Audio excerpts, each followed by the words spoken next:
Welcome, everybody. I'm RJ Kelly. I'm founder and chief visionary officer of the Wealth Legacy family of companies. And as we just discussed a minute ago, in lovely San Diego. Clients in 19 states, but this is home, has been since '85. But I'm a kid from Washington State. It's great to have you with us. And I was just yesterday sending off an email. We just get the most amazing speakers, and we get some of the most lovely thank you notes from people that have been now following our webinars for quite a while now. So I was just responding back to a very kind email yesterday, thanking us for the recent presentation we had with Dr. Joel Siegel and Dr. John Brunstetter on how to handle conflict and stress between partners, business partners and otherwise. What do you do when you're in a family business also? How do you handle and manage the challenges of stress there? And conflict is the actual word, but the polite word is stress, but it's really about conflict. How do you manage conflict in family business? How do you manage conflict between business partners? And then what if you're an executive? How do you manage conflict in your work environment as well? So was just thanking the person who was thanking us. And I said, gosh, you're going to want to check out Stephie and Marcus tomorrow if you can. So we get, as I say, some of the most amazing, wonderful, unique speakers. And today, I think you will find this is no exception to that rule. We, several years ago, a very dear friend of mine in Chicago, Randy Fox, said, by the way, RJ, have you ever heard of the concept called In Marriage QDRO? I said, no, I've heard about quadros when you go through a divorce and you got to separate the money up. But in marriage, that sounds like an oxymoron to me. He said, trust me, you need to find out more about this concept. Well, I couldn't find anybody that knew about it. And finally, after doing some Google research, I have my own in-house attorney and said, Brian, find these people. Where the heck are they? Well, found them. And after having just a charming conversation with Stephie and Marcus and realizing these are really, number one, super smart people. Number two, really nice people.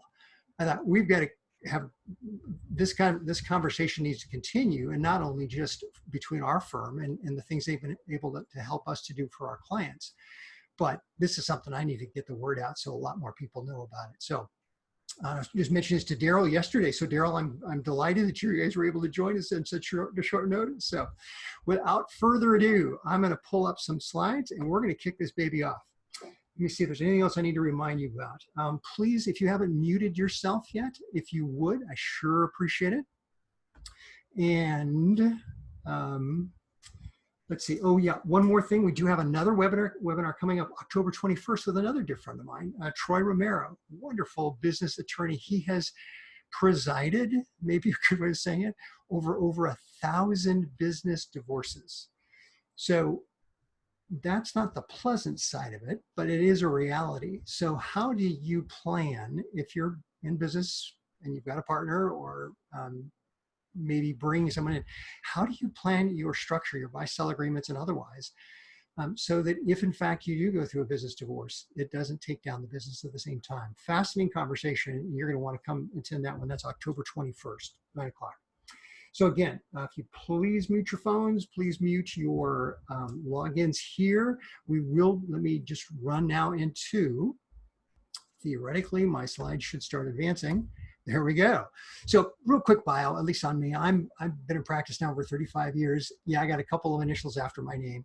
Also just shows is that I love what I get to do. I know there's a lot of people smarter than me, and that's why we've got Marcus and Stephie on, but nobody enjoys more what they get to do than I. I have 6 different brands. It's called the Wealth Legacy family of companies. Most people come through the door there and have us take an in-depth look, peel back and look underneath that hood on their wills, their trusts, their estate planning documents, their insurance, their investments, their retirement, getting very granular. We're going to talk about that a little bit more in my time today. But then the tabletop, those are the 4 legs. The tabletop is where we look at the philanthropy and the legacy that family wants to explore. So people hire us on a fee. Yes, we do have a full practice insurance group. Yes, we do have a wealth management group. Yes, we do have a business succession and exit planning division. But it usually all starts with sitting down and having these conversations to take those vague ideas, vague intentions that those business owners or successful families have about their wealth, their business, their families, take those vague ideas and turn them into very specific, measurable outcomes. As I said, I've been doing this for quite a while. Love it. And if you have an interest in what we're talking about, just reach out to us and give us a call. In the first 30 minutes, there's no charge. Just simply let's talk about what you're wanting to accomplish. So on to the good stuff. Marcus is a partner, as you can see, at In Marriage QDRO. And he was just sitting down one day going through the tax code. So that tells you something about the guy anyway. Super smart. And, people that read code sections, I think there's something wrong with us. Some people think, but hey, I love it too.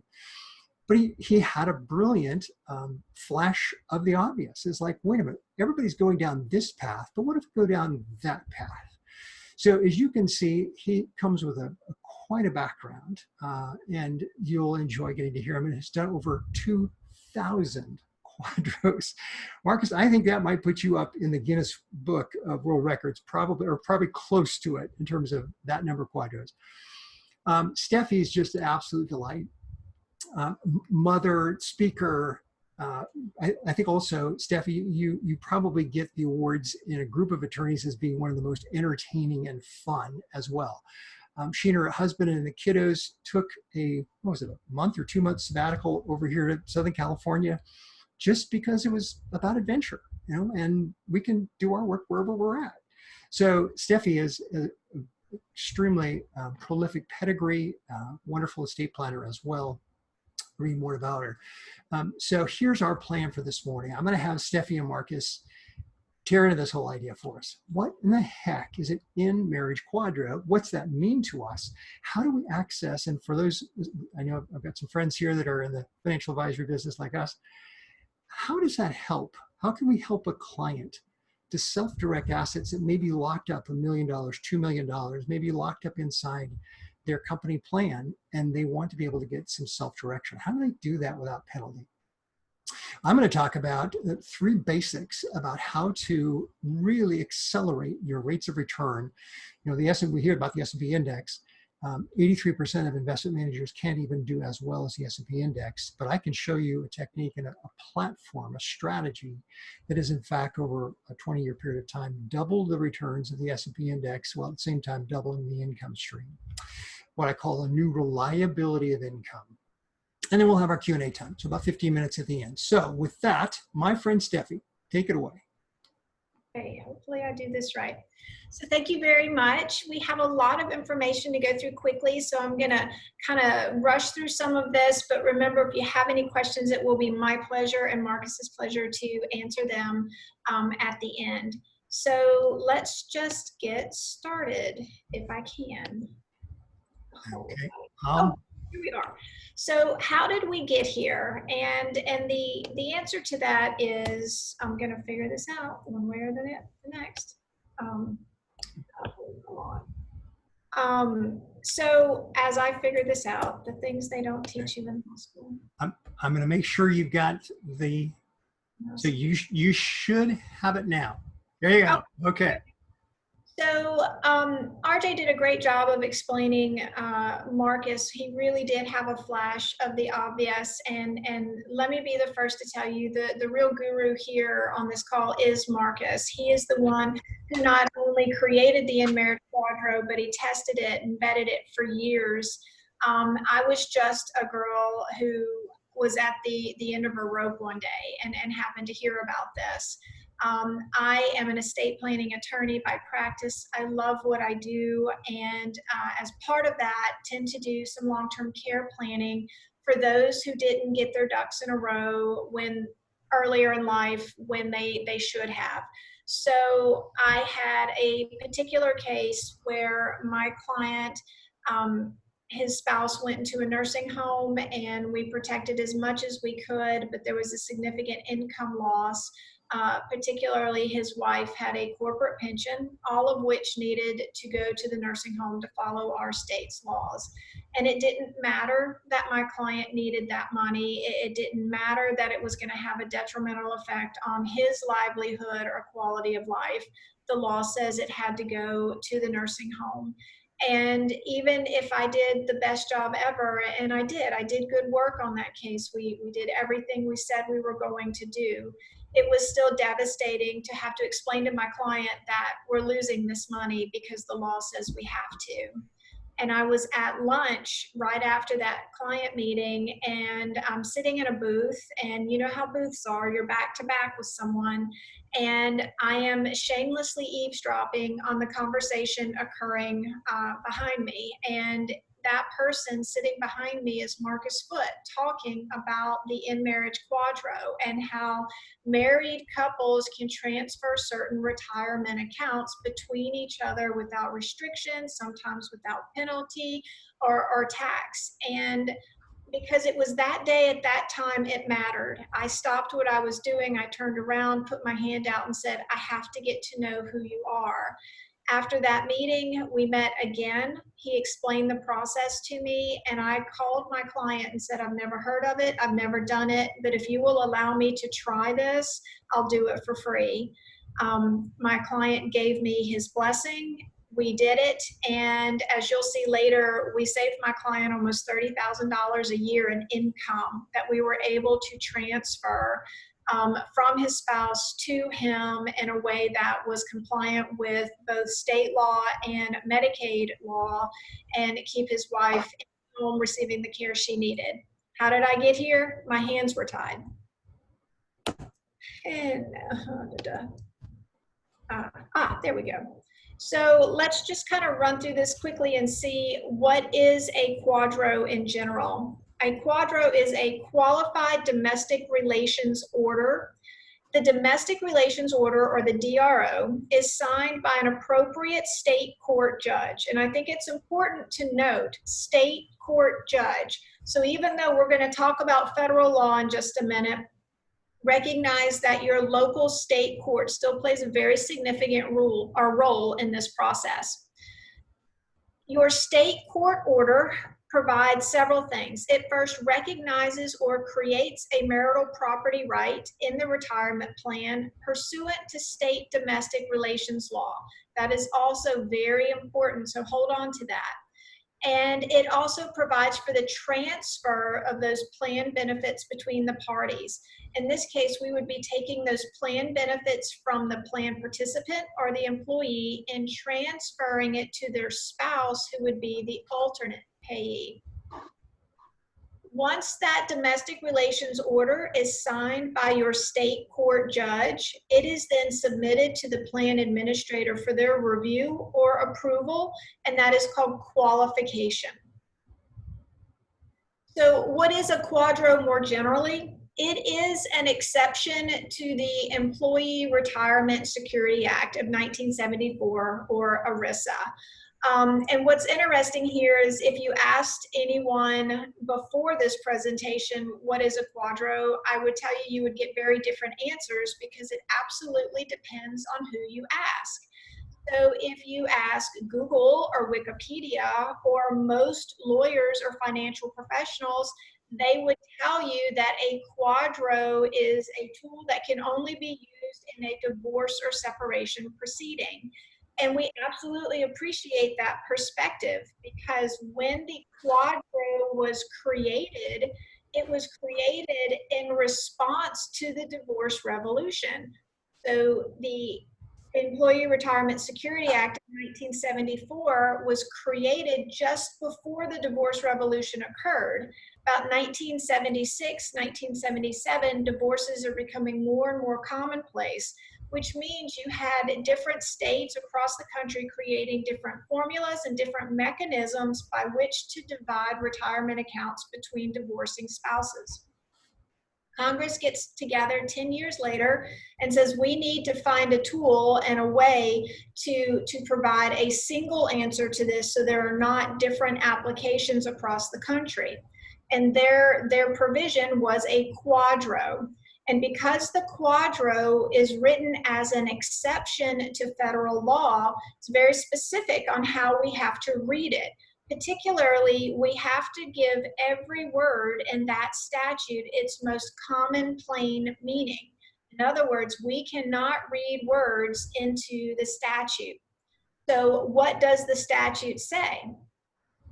It actually provides that an alternate payee includes your spouse, or your former spouse who is recognized by a domestic relations order as having a right to receive the benefits payable under the plan.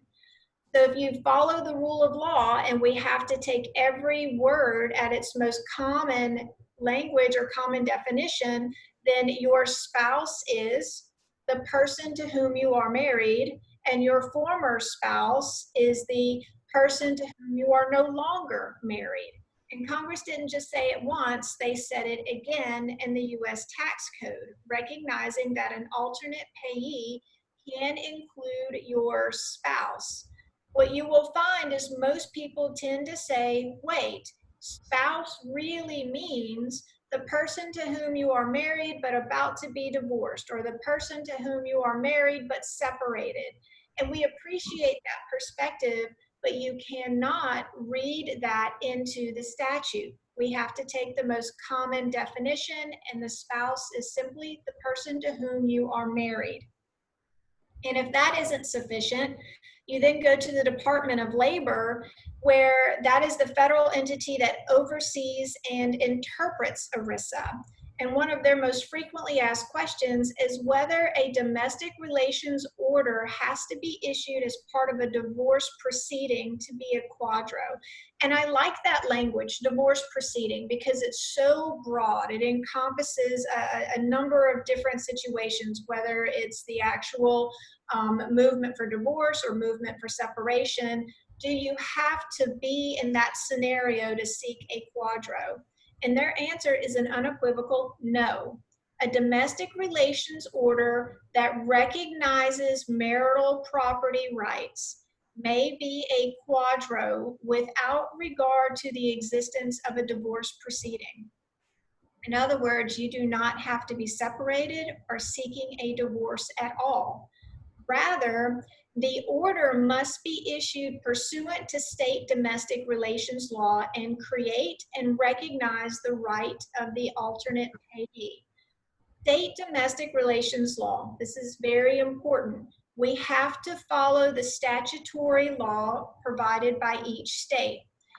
Almost every state provides a statutory basis on which married couples may contract or enter into an agreement. An example could be a postnuptial agreement or a gift or donation. So anytime you seek a quadro, you must follow state domestic relations law and use the tools offered by your state in order to enter into an agreement with your spouse. And I'll have Marcus go into that in just a little more detail in a second.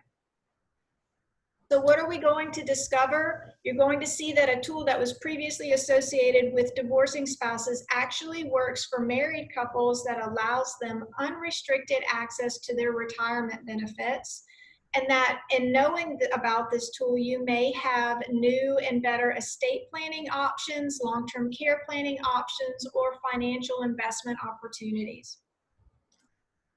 So I'm going to let Marcus take over here and kind of walk you through the process, each step, the time delays associated with it, to explain what the quadro is in more detail.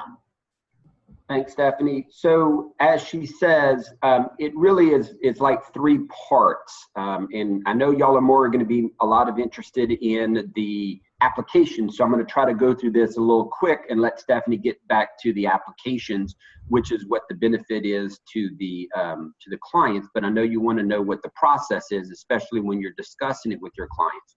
So as she said, it first starts with an interspousal agreement. And that's just a generic term that defines all of the statutory rights that people have between spouses in every state. Community property states are a little different than non-community property states, but in every state in the union, spouses have certain rights between themselves that are not associated with a divorce. And it's within those statutes where I had kind of that little epiphany that said, hey, spouses can contract while they're married without a divorce petition. Could we ever trigger a quadro? And that's kind of the epiphany that I had when I then developed that concept. So you come up, as she said, a postnuptial agreement, a matrimonial agreement, a donation. We don't need to go through all of them today, but you come up with some type of spousal contract that will then be authorized. You then prepare it, attach a quadro, which is the enforcement mechanism, to the state, which is to a state court, which is part 2, get the judge to sign off on it. At that point, it's now a domestic relations order. Submit that to the plan administrator who qualifies it. Now it's a qualified domestic relations order. So that's the overview. Each part of those 3 steps have a bunch of variances depending upon the state, depending upon the plan, and things of that sort, and how the plan administrators interpret the orders. But that's kind of the 3-step process in a nutshell. Marcus, can you explain how long this process normally takes? I would tell people it usually takes between 75 and 90 days. We've done some that may be between 60 and 75 days. We've had a couple that will take close to 4 months. Primarily, if it's the first time the judge has ever seen it or that particular court, sometimes they'll keep it for 30 days researching themselves just to see if what we're saying is valid. Sometimes it requires different service provisions, but generally I tell people 3 months is kind of the average, I would say. Absolutely. So I know lots of people have different reasons for doing an in-marriage QDRO, and we're going to just quickly walk through a few of them. And one of them, probably one of the most common reasons that I hear, is someone wants to work with their preferred advisor. And here you can see, I pulled from RJ's site where, he talks about how individuals want neat, comprehensive planning. But I can tell you, both as a lawyer and as someone who has an advisor, I want a relationship with someone who knows me, who knows what my concerns are, who knows what I'm planning for, what I'm dreaming for, not just someone that receives my contributions from my paycheck and receives the matching that's promised to me by my employer. I want someone who knows about me. And I have had more individuals contact me saying, Stephanie, I have this retirement plan and I have no idea who my contact is, or if I do, they show up once a year to shake my hand. What I'm really looking for is there a way where I can take what is here and move it to my advisor without causing any interruption in my work, without causing any adverse loss or tax consequences? And the answer is absolutely yes. Now, it needs to make financial sense. So when Marcus and I talk about using this tool, we are very cognizant of our role as attorneys. Our job is not to tell someone how to invest their money or how to grow their money. That's why individuals like RJ are there, to talk to their clients and say, this is an opportunity. We either need to see if we can move your funds or leave your funds alone. But in the end, it comes down to people wanting to work with the person with whom they have a relationship. A name, a phone number. I love that, a phone number with an actual human being behind it, because I can tell you, I know my advisor and I have their phone number, and an understanding. Another application is a delay of required minimum distributions. So this is an actual case of mine. I had a couple based out of Lafayette, Louisiana. My client was Mr. Richardson, who owned a heavy equipment company there. He had started that company, had done beautifully, and he was never going to stop working. I think he stayed young because he continued to work. He and his wife contacted me to do an estate plan initially. He had some goals to achieve there. The business was going to go to his children from his first marriage, but everybody loved his new wife. They had been together for a while. And he said, I want to make sure that my wife receives what I want her to receive. And while everyone gets along, I recognize that death and money change people. and I need to know what I can do to ensure that my wife is protected, that my children receive what they're supposed to receive. And then, oh, by the way, I have this 401k plan, and the rules say that shortly I'm going to have to start taking these minimum distributions, and I don't need them and I don't want them. I'm already taxed enough. Is there anything you can do? In fact, his words were, do you have a magic wand that you could use to make this go away? And in fact, I did. We were able to use the In Marriage QDRO to transfer about $800,000 out of his 401k plan to his wife, who was 14 years younger than him. She took that money, rolled it into an IRA where it could continue to grow with the assistance of her personal advisor, delay those required minimum distributions for at least 14 years. And by doing that, we actually simplified their overall estate plan because we were able to make sure that she had what he wanted her to have while he was living. No one could take it away, and provide for the rest of his estate to go to his children per his wishes. It was a really great plan and a lot of fun. Another example here would be liquidation prior to age 59 and a half. So this is actually one of Marcus's clients. Marcus, do you want to go through this one? Yes. So go to the next screen. I had a client that basically owed the federal government a lot of money. He probably had between $80,000 and $90,000 of debt. And if you ever owe the federal government money, you never catch up. They've actually started garnishing his wages. And so they were probably in their early 50s. And one of the concepts was whether it's a good idea or bad idea, again, that's for them and the financial advisor. But what we decided was the only money that they had access to a lump sum was their 401k. So his plan, although his company allowed an in-service distribution, they had a limit of like $50,000. And because he would be taxed and because he was only 51 years old, he'd have a 10% penalty. If you look at the screen, it wouldn't solve his problem. Even if you could have liquidated, he had about $130,000, $140,000 in his 401k. Even if he liquidated all of it, which his plan wouldn't allow, they had limits. After you paid all of that, he still will only have $91,000. It wouldn't solve this. It wouldn't solve it. So what we did on an In Marriage QDRO is there is a little known law. It's known by family law attorneys that do quadros. We've been using it for 20 years. But you do not pay the 10% early withdrawal penalty if the funds come out of a qualified domestic relations order. Even though he would pay the 20%, he's able to get access to the entirety of the $130,000, not just $50,000 of it, which is what his plan limited. No 10% penalty. So that by itself automatically saved him $13,000.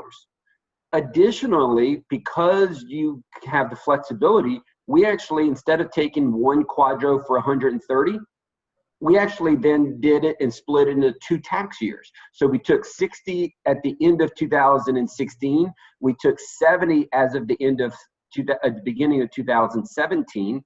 We broke it up into 2 tax years so that it didn't skyrocket his income taxes, which means even after they took 20% out, when he files his taxes the next year, he gets some of that back. And he was able to pay the entirety of his tax debt so that it didn't just keep prolonging with penalties. So again, that's not the norm, but it shows just the diversity of how, when you have access and control of your funds, you can do a whole bunch with it. You could take the same 130, liquidate it like we did in a case out in Washington where he was dealing with $300,000 or $400,000 and turn it into post-tax investments, and however he wants to go and invest it is just, again, getting access to the funds. So other applications, I'm just going to pull all of these up and explain them all quickly. Oops, sorry. So long-term care applications, obviously this is what brought me to the discussion when we started this process.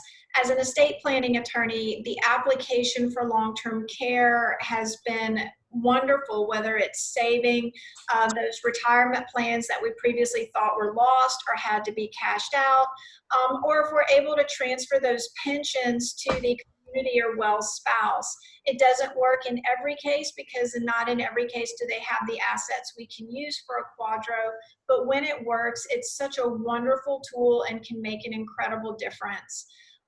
Obviously, there are some who come to us to say we just want to make different investments and work with our advisor. Creating and funding self-directed IRAs is pretty popular as well. We've had a number of people come to us who wanted to purchase airtime and a spouse's retirement plan. Basically, this is where someone is not quite at retirement age, but if they retire early, they will lose some of their retirement benefit.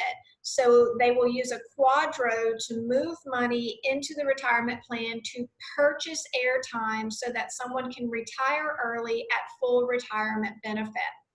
We've seen where individuals have not just rolled down to the younger spouse, but have also rolled money up to an older spouse so that they could work with their advisor to create an investment or strategy to supplement their income because the older spouse is retired.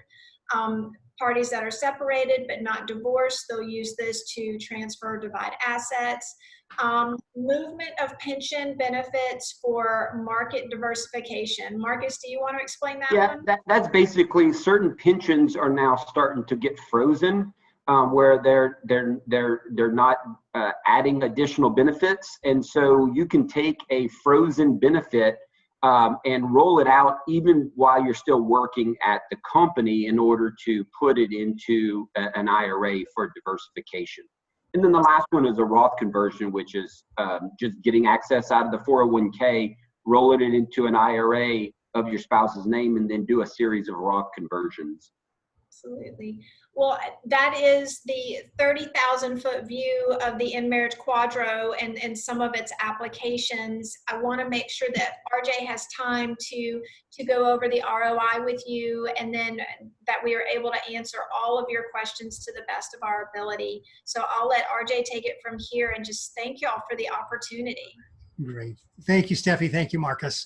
So, and I know we've got a lot of attorneys who are logged in today. You'll want to check in with Stephie and Marcus to find out what you can do to be, somebody that represents them here in California, or maybe some of the other states that I see logged in from. So great people. We just trust them just right away. It was so apparent that they're so knowledgeable. And as I said at the outset of our recording this morning, they're just such really nice people on top of it. So it's a bonus. Okay, well, I'm going to dive in quick. I'm going to talk about something that I'm calling out a new ROI, and it's reliability of income. When I was in practice and started at the tender age of 22 out of university, the idea of somebody ever retiring just didn't nowhere close to what that looked like. Now that I'm 65, and of course my life goal is to get to 147, I want to see a new century come in. But still, it's like, oh my gosh, there are people that are actually retiring around me that are also my clients, and at some point I might want to slow down a little bit too.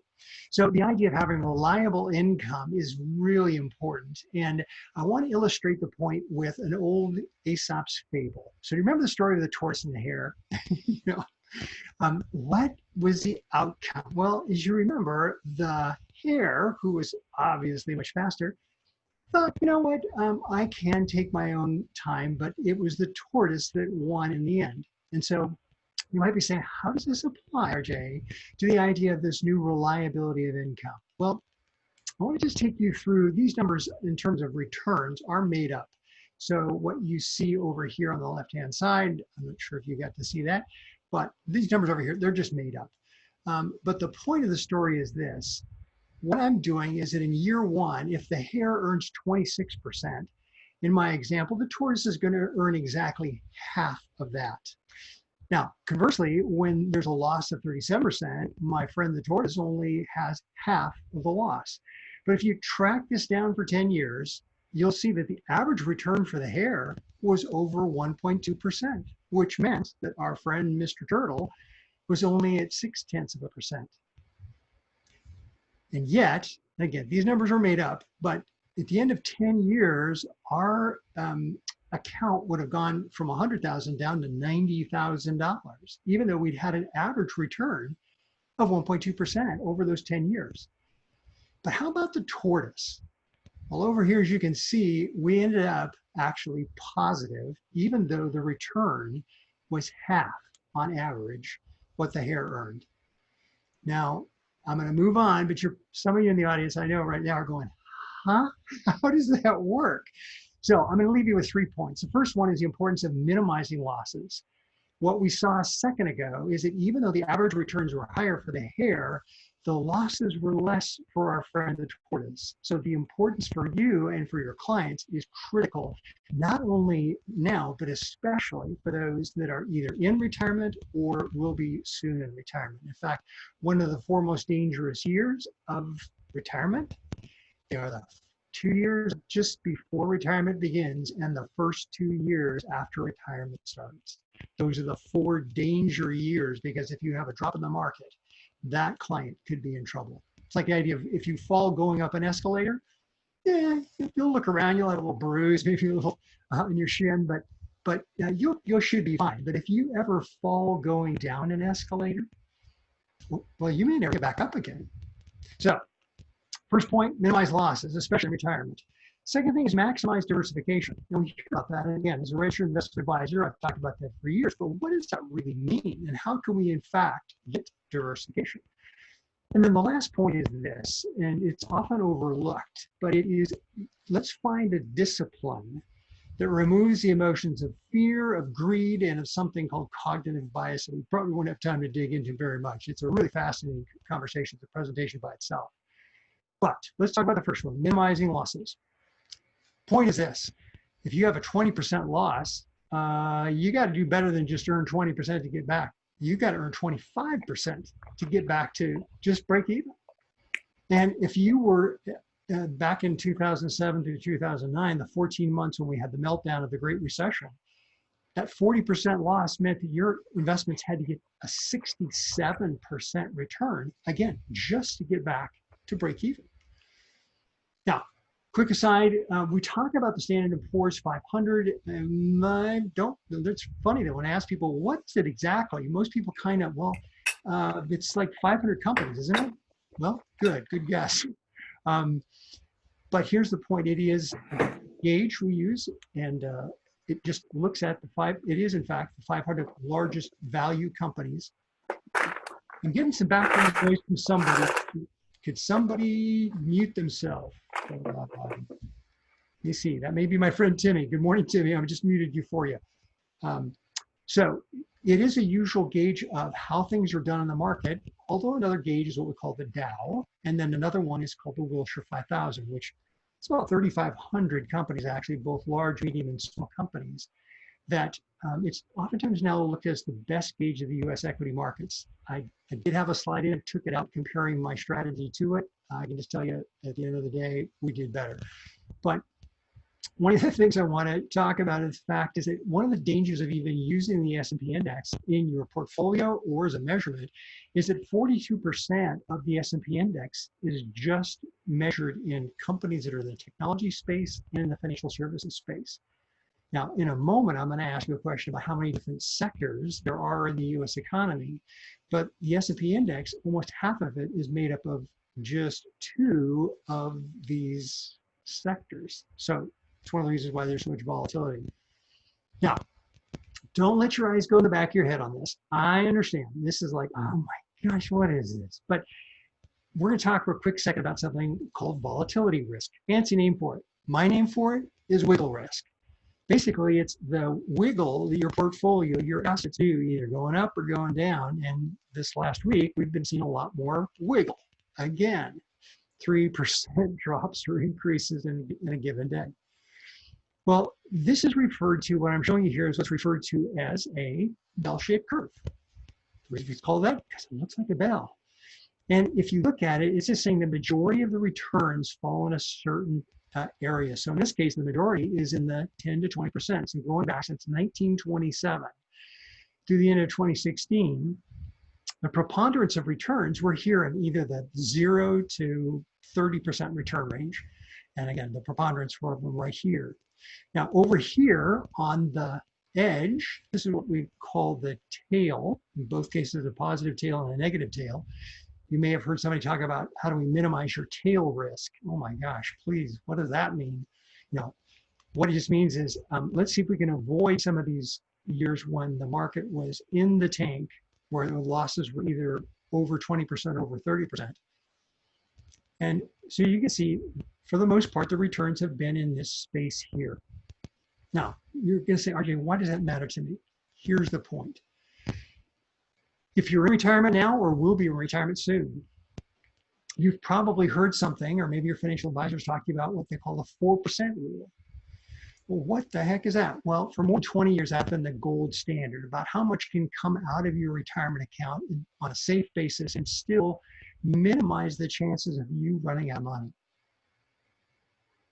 So if you take 4%, how are we doing today? Well, today it's even the 4% rule is in jeopardy, because what we're finding is that for retirees, they have more uncertainty and expenses today than ever. They have, of course, we have significantly lower interest rates today, like 0%, as compared with even 10, 20 years ago. On top of that, we're seeing increased wiggle. So that volatility, we've got more of it now than ever before. And frankly, I think it is the new normal. So if you don't like volatility, you're going to have to find a way to get used to it, because it's here to stay. There are ways, and that's what I'm talking about, how we can minimize that wiggle. And then on top of that, most businesses have gone away from pension plans, and they've gone to 401ks, which is basically employee money, and maybe the employer adds a little bit to the pot. But for all of those reasons, is the 4% rule maybe too aggressive? Well, we'll take a look at that. And on top of that, we've got increased life expectancies. If you took 1,070-year-olds today and looked at them again, what's a halfway point when half of the 1,000 would be dead and half would still be alive? Now, this is a male-female number, so thank you, women, for extending this number a little bit. But the number is 97.4. In other words, for a group of 1,000 people who are 70, at 97.4, that's the point where half the people are dead, but still half are alive. Are you planning on living that long? Are you planning on having your assets last that long?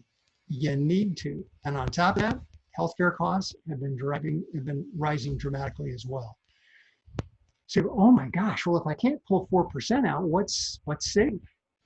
So what I'm showing you right here is, if you pulled out, in this case, a 5% withdrawal, and then we also had some kind of cost of living provision in it, you can see that even though the S&P index return over time has been over 10%, the standard deviation, that means that it could be as much as 35%. It could be as much as a minus 25%. That's the normal range of gain or loss above that 10%. Worst year in the S&P index, again, over time, is this minus 43%, and the best year was 54%. So that's a big swing. And what happens if you're already in retirement or getting close to retirement? You'll run out of money in a hurry, is what the long and short of it is, if some of that volatility hits, which it will. But what if we did this? What if we just simply took out the 2 worst performing years of the S&P, going back in time? At the same time, we took out the 2 best performing years of the S&P, looking back over time. How would we do then? Well, in fact, we went from failure to success because our average rate of return actually went up. Even though we took out the 2 best performing years, by taking out the 2 worst years, our return on average actually went up, and we lowered that amount of wiggle a little bit. That's still a lot of wiggle. Took our worst year from down to 30% and took our best year 50%. And that's how come we were able to succeed. Now, that's great in theory. But how do you do this in real life? Well, that's what I'm here to tell you. We found a specialty platform with a company called Beacon about 3 years ago. Another friend of mine who manages well over 150 million of assets said, by the way, RJ, you need to check out this platform in this discipline called Beacon. It's not, they're not funds, it's an overlay that we put on top of funds. So for example, I use this for me, my wife does as well.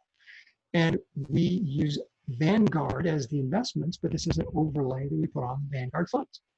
So what's the goal of Beacon? Is to capture market gains but at the same time, minimizing market risk using 3 different features. One of them is a built-in, what's called, fancy term, stop loss. It just means that when markets are going down, this gives us the ability to get out of the way of those losses. Because remember my point, it's about how do you control market losses? How do you get out of the way of losses? Here's an actual example from this year. February 19th, one of the accounts that they call the Vantage 2.0, the index that measures how things are doing in the market got to the high. It's now, the high is now September 2nd. But back then, February 19th was the market high. But within a matter of days, the market index had dropped by 10%, just a matter of days, from the 19th to the 27th. What that triggered was automatic exit for this particular strategy from aggressive or normal allocation into a defensive allocation. My clients didn't have to do anything. I didn't have to do anything. It happened automatically. So the money went into 100% bonds and cash. Then on March 26th, we were able to go, because again of the discipline, there was a buy that was said, okay, we found the bottom of the market. It's now gone up, in this case, 18, almost 19%. That triggered a buyback into the market. Now, I want to tell you, I had more than a few clients call me up going, Jay, why are we doing this? Why are we going back into equities?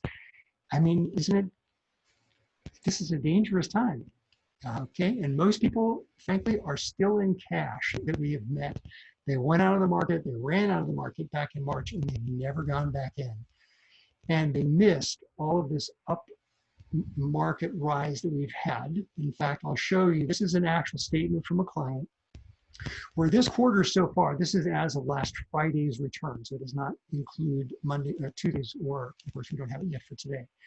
But for the quarter so far, my client was up 10%, and in fact, in the second quarter, they were up at 19%.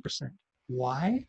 Because when the market was going down and was in a tailspin, because of the discipline, we went back into the market and they got a 20% return. And how many of you can say with your investments this year that you're up year to date, even over 10%?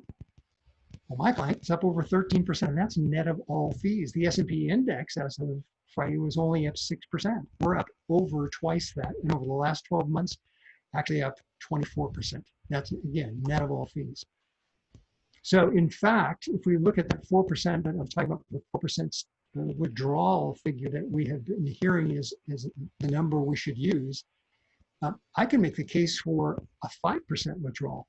Going back using this platform, I got a 98% probability of never running out of money. And whereas with the S&P index, the S&P index, there's only a 94% probability of success, and that's with a 3% withdrawal rate.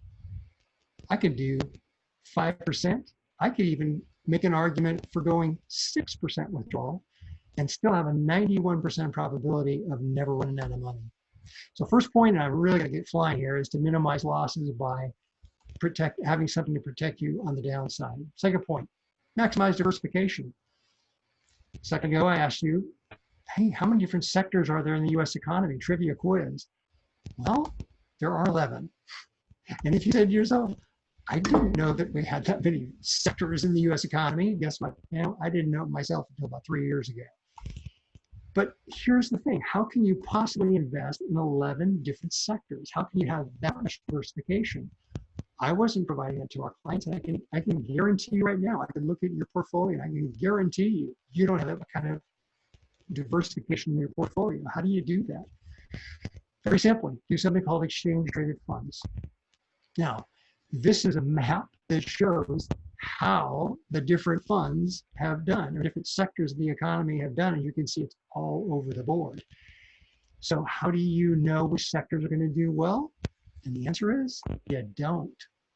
So what we do through this platform is we divide, in all 11 sectors, we put 9.09% in every one of those sectors. So it gives us the broadest spectrum of various industries that we get to invest in. It gives us the greatest diversity I've ever seen possible. It's very low cost because we're using a Vanguard platform. The cost for these sector funds is like 0.1%. It's liquid. We can get our money back if we need it for emergency or opportunity, and it evens out the volatility because we have these different sectors. So that's the second point. You need to diversify in your investments, but using a platform like this, we get greater diversification than ever. Obviously, I'm only going to have time to just touch on 1 minute of this, but the third point is you need to remove emotions and bias from your investing. And Dalbar, which studies investor behavior for the 20 years ending 2031 of 2015, the S&P index during that period of time over 20 years earned almost 10%, but the average investor, half of that, 5.19%. Why? It's because investors left to their own are typically illogical and they make decisions based on emotion. Like what? They buy high. So when the market's going up, that's when they put their most money in because everybody's excited. Oh, good, the market's going up. Let's put lots of money in. Instead, they should be putting money in over time at a space basis. And when the market goes down like it has in the last couple of days, now's the time to start putting more money in when the market's going down. But that's not what people do. When things happen like in February and March, they run to cash and they don't get back in again. There's no discipline in their investment pattern. Or they're motivated by greed. They heard about something hot tip, they decided they would go buy shall I say it? Apple. They bought Apple before the split. Now people are like, why did I do that? And I've just seen my stock go down get cut by a third. So it was greed. And then overconfidence. 82% of drivers think they're in the top 30%. You know what? Doesn't work that way. So again, most people think that they're smarter and that they don't need a financial advisor to sit down and have conversations and plan. And then on top of that, they like to make decisions quickly instead of being analytic and processing decisions. So remember the slide where on March 26th, those clients of mine that were in this platform, we went back into equities. Most people didn't do that. Why? Because they were frightened.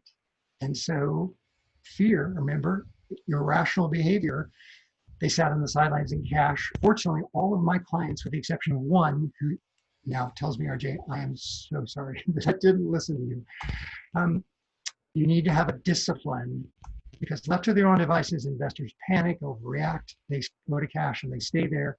Whereas you need a discipline, a platform that will invest for you and takes away those kinds of decisions. So you can override the system if you want to, but again, trust the research that's gone into it.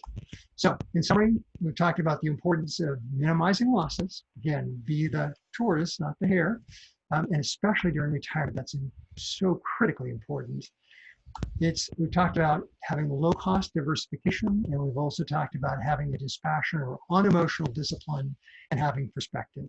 So with that, I want to go to some of our open up the mics, or actually open up the, you have a screen that at your bottom that will allow you to send some questions over and in the chat box. So while we're waiting for, we've got a few questions that are coming in already. But Stephie, Marcus, what would be the first step if somebody was listening today and wants to explore this concept for them and what its application might be to their situation? What's the first step, second step that they would do as a result of what they heard today? So either one, take it. Marcus, you want to answer? Well, the answer would be to contact Stephanie. That would be my answer. We actually divide. We're partners at different law firms, so this whole concept is two law firms that have done a joint venture. And so we've kind of divided it. Stephanie is the initial contact person who will analyze, develop the relationships.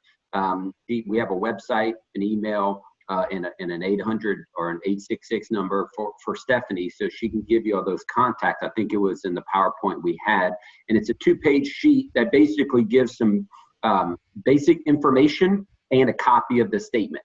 And from there, we can tell whether it's eligible, and then we can set up a meeting with the financial advisor or whatever to just answer questions and see if it should. So the first step is, could you do it? Then the second question is, should you do it? Right. And so, Stephanie, the best number for them to call you would be what? I'll actually give you my law office number because I don't have the 800 number memorized, but it's 225-300-4776. Great. One more time on that, 225? 225-300-4776. Perfect. And we have it as well. We also have the form that they're referring to. It's a front and back. It's very helpful. So we've already got a couple of these things that we've sent in. We've got a question from Daryl, who's asking, gosh, with long-term care planning, since Stephanie, you were talking about that, for that one particular case, are there any issues of a look back if we make a transfer where a spouse, has a current long-term care need? Is there a look back risk? I love this question. And the answer, Daryl, is no, because it's a spouse-to-spouse transfer. So remember, that's federal. That's not on a state-to-state basis. That's actual federal law as it relates to the application of long-term care benefits. So if you make a transfer from one spouse to the other, the look-back period does not apply at all, because government's smart. They're anticipating that the caregiver who receives the transfer at some point will need his or her own care as well. So they're willing to take the risk that it's moved from one spouse to the other on the chance that now one person has 100% of the assets and that person later needs care as well. It's a great question. That is a In great fact, question. let's kind of build on that. And so, Marcus, why don't you share what's a situation where maybe this didn't work, where when you looked at the fact pattern, it didn't quite fit? Can you think of one or so where that happened? Yeah. So a couple of them is there's certain types of pensions. So every 401k will most likely work 99.9% of the time. There are other defined contribution plans that may not. Certain profit sharing plans look like they're qualified, but they're actually non-qualified plans. Some executive or top hat plans are not qualified. Certain 403Bs are qualified funds, but they have internal rules that allow you to not move it outside of their investment structure. The biggest example is TIA-CREF for universities. I can move it from the older person to lower person if the goal of the In Marriage QDRO is to move it to the younger spouse to avoid delay RMDs. But if you're trying to do an investment outside of TIA, you can't actually move it outside their structure. So you would need to do an In Marriage QDRO because I can't get it outside until they're actually retired. So it depends upon the plan and what your goal is of the In Marriage QDRO as to whether it's a beneficial process. Perfect. So I want to remind you there is a chat feature at the bottom of your screen. So if there's any more questions we can address here before we wrap up, we're just about ready to get done.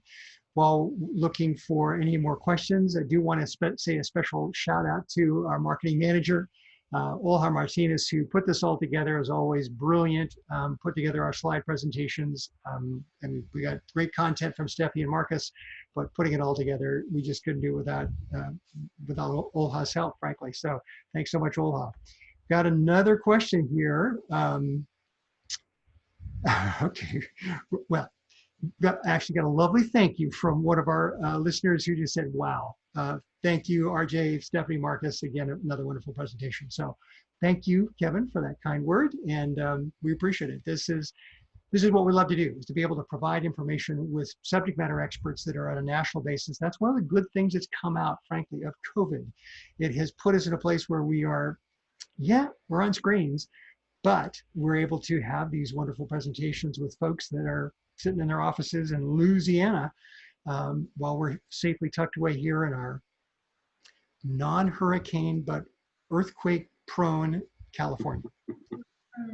California. Okay. Anything else before we wrap up today? Again, just want to remind you that we have an upcoming webinar with Troy Romero. We're going to be talking about business divorces and how do we avoid that, number one. But number two, if in fact, buy-sell agreements, it's like the guardrails on a bridge. You better have them before you try going over the Coronado Bridge or you'll never try it. RJ, if I may, there's one last thing I would like to say. We are developing a second website, but we actually do have a website that has some information if anybody would want to do that. Perfect. And what's that website, Marcus? We have a website called accessmy401k.com. I like it. And it has some general information. It has the 1-800 number that Stephanie forgot. I think you're going to hear about that later, Stephie, if I have to guess. It's geared mostly towards the public. So it's not a very academic, it's very geared toward the public. We're trying in the process of developing a second website that's geared more for professionals, financial advisors, accountants, attorneys, but we haven't finished that yet. Perfect. Give it to us one more time, Marcus, then the website. Accessmy401k.com. Perfect. Accessmy401k.com. And again, you can always reach out to our office at 800-975-5355. That's 800-975-5355. Since I have to pay for that number, I do remember that number. So it also spells RJ Kelly, 1-800-9-RJ Kelly. That's my cheater. But you can always call us wherever you are. We can also get you hooked up with Stephie and with Marcus. We can also get you to the website and love to have a conversation also as well. If you want to talk about your investments and this idea that I talked about today, how does it compare? We'd love to do that. So without further ado, we're a few minutes over time. I want to thank Marcus Foote, Stephanie Prestridge. You guys, as I expected, are rock stars. And thank you so much for being with us. I do see another question. Let's see if we can get this in. Richard, hey Richard, my friend Richard Leonard, would you venture a thought on the market reaction to the elections and COVID happening in November? Ooh, yeah. So here's the thing is, and that's what I love about this platform that we use, is that markets go up, markets go down. Absent, I think what we're seeing right now is the market's uncertainty about jobs. Yes, we're now at an 8.4% unemployment rate, which is dramatically improved. I think that some of this is fallacious. In fact, I mean, unemployment right now is because some governors in some states, for political reasons, this is my opinion, you asked, are keeping people at home and not able to go to work. And I just think that is an absolute travesty. Fortunately, the US economy is strong and robust, even despite some of these political machinations that are happening. Honestly, if in just using the statement of fact, if Trump is reelected, that will be best for the economy. There's no question about that. And the majority of Americans believe that as well. They may hate him as a person, but they know that he is a businessman and he had the economy at record levels not that long ago. So some people are holding their nose and voting for Trump. If Vice President Biden is elected, if he lives long enough, I don't think there'll be a whole lot of damage. I'm not so excited about his running mate from how that would impact our country and financially. The good news is our founding fathers created a system that seems to work pretty much in spite of whoever the knucklehead is in the White House. And so there's that checks and balance system we have. And kidding aside, it is a remarkable system. We are truly blessed by God to have been given this incredible country called America.